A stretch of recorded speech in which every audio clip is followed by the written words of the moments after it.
বাজে সময় পেছনে ফেলে সহজ ম্যাচ কঠিন করে শ্বাসরুদ্ধকর ম্যাচ জিতেছে বাংলাদেশ। তাতে সমর্থকরাও মেতেছিল জয়ের আনন্দে। হৃদয় লিটন ও মাহমুদুল্লাহর ব্যাটিংয়ের প্রশংসা করেছে সমর্থকেরা। বোলাররা এমন ধারাবাহিক থাকতে পারলে শেষ আটে যাওয়া খুব একটা সমস্যা হবে না বলে মনে করেন ভক্তরা।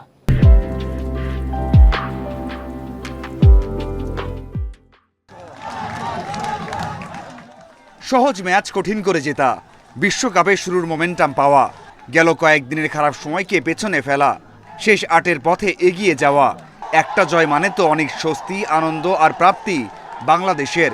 কাক ডাকা ভোরে বড় পর্দায় খেলা দেখার কষ্ট যেন সার্থক। বাংলাদেশের খেলা দেখবেন, আপনার প্রেশার হাই হবে না বা আপনি হচ্ছে যে স্ট্রোক করার মতো অবস্থা ফেস করবেন না এমন তো না, যেটা বরাবরই আমরা করে আসছি। যেহেতু শ্রীলঙ্কার সাথে 50-50 চান্স ছিল, সেটাতে আমরা উতরে গেছি। আমি আশা করি যে নেপাল এবং নেদারল্যান্ডকে খুব অনায়াসে আমরা হারাইতে পারবো। টিএসসিতে ভোর থেকেই সমর্থকদের আনাগোনা ছিল, হলের টিভি রুমগুলোতেও ভিড় ছিল। সময়ের সাথে সেটা বেড়েছে।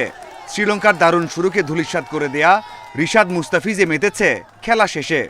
যে আমাদের লিটন দাসের যে ব্যাটিং এবং দায়িত্ববোধের যে একটা ব্যাপারটা, ওরা খুব দায়িত্বশীলভাবে ব্যাটিং করেছে বলেই আমরা আজকে জিততে পেরেছি। জি, রিশাদ বর্তমান বাংলাদেশের একজন ভালো লেগ স্পিনার এবং আমাদের একজন এরকম লেগ স্পিনারের দীর্ঘদিনের আশা ছিল। সেই আশার জায়গাটা সে রিশাদ হোসেন আমাদের আজকে পূরণ করেছে। ব্যাটিংয়ে এখনও অনেক কাজ বাকি আছে। সৌম্য, শান্ত, সাকিবদের আরও দায়িত্বশীল দেখতে চান সমর্থকেরা।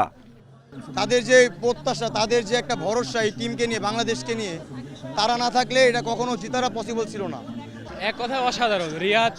রিয়াদ ভাই এবং তাহিদ হৃদয় 20 বলে 40, অসাধারণ, এক কথা অসাধারণ। সাউথ আফ্রিকা ও নেদারল্যান্ডসের সাথে ম্যাচ রাত 8:30টায়। সেদিন টিএসসিতে ভিড় আরও বাড়বে নিশ্চিতভাবেই। Mazharul Islam, independent news.